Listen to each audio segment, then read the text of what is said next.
যারা জান্নাতুল ফিরদাউসের অধিকারী হবে তাদের 7টা গুণের বর্ণনা করা হয়েছে। সকলে বলে সুবহানাল্লাহ।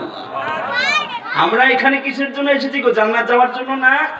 কারা কারা জান্নাত যেতে চায় একটু হাত তুলে আমাকে দেখাই দিন। কে কে হাত জান্নাত যেতে চায়? কেউ জান্নাতে যাবেন না নাকি? হাত দিয়ে তুললেন না যে? এই তো সিঙ্গার মানুষ খুব চালাগুয়া, বুঝলেন? যে যদি হাত তুলি তাইলে তো সমস্যায় যদি পড়ে যায় বা। কিন্তু চালাকের একটা আপনাদেরকে প্রথমেই গল্প শুনে দিই, না হলে আপনারা কিন্তু সাইজ হবেন না। বাহ! তো এই সিঙ্গার মানুষ খুব চালাক। আপনার কালকে বাথরুম করতে গিয়েছে, মলত্যাগ করতে গিয়েছে বদনা নিয়ে, কিন্তু বাপ বদনা ফুটো, বুঝতে পারলেন? মলত্যাগ করার পরে পায়খানা ফেরার পরে দেখতে পাচ্ছে যে পানি আর নাই।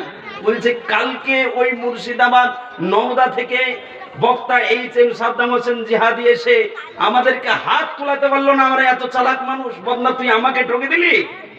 থাম, ঠিক আছে, কালকে ঠিক দেখিল বোঝা।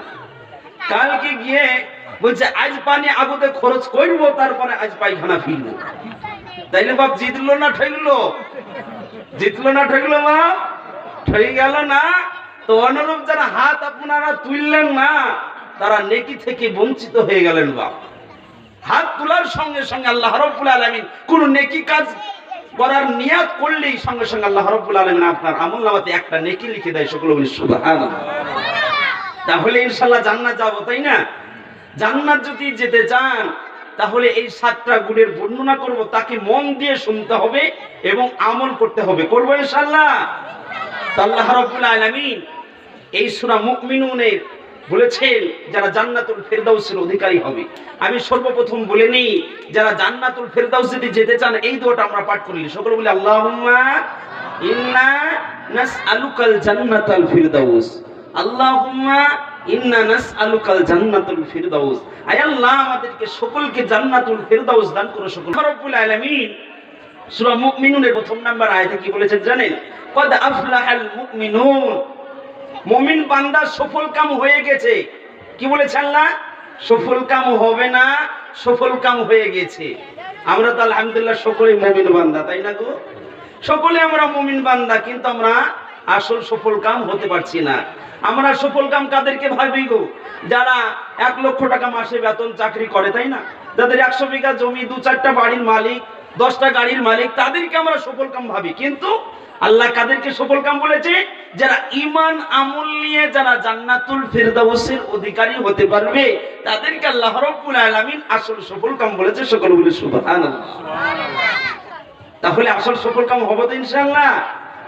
আল্লাহ রাব্বুল আলামিন বলেছে কদ আফলাহাল মুমিনুন। যারা মুমিন বান্দা হবে, যারা ঈমানদার বান্দা হবে, তারাই সফল কাম হয়ে গেছে।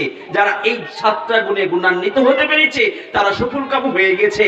আল্লাহ রাব্বুল আলামিন মুমিন বান্দাদের 1 নাই 2 নাই 7টা গুণের বর্ণনা করেছে। কয়টা গুণে? 7টি গুণের বর্ণনা করেছেন।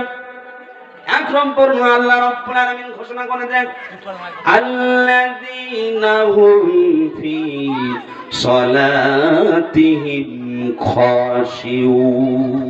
সকলে বলে আল্লাহু আকবার।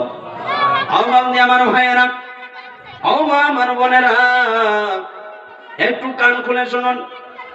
যারা সফল কাম হবে, যারা জান্নাতুল ফিরদাউসের অধিকারী হবে, তাদের প্রথম নাম্বার গুণ হবে আল্লাযীনা হুম ফি সালাতিহিম খাশিউন। তারা খুশু খুদুর সঙ্গে নামাজ আদায় করবে।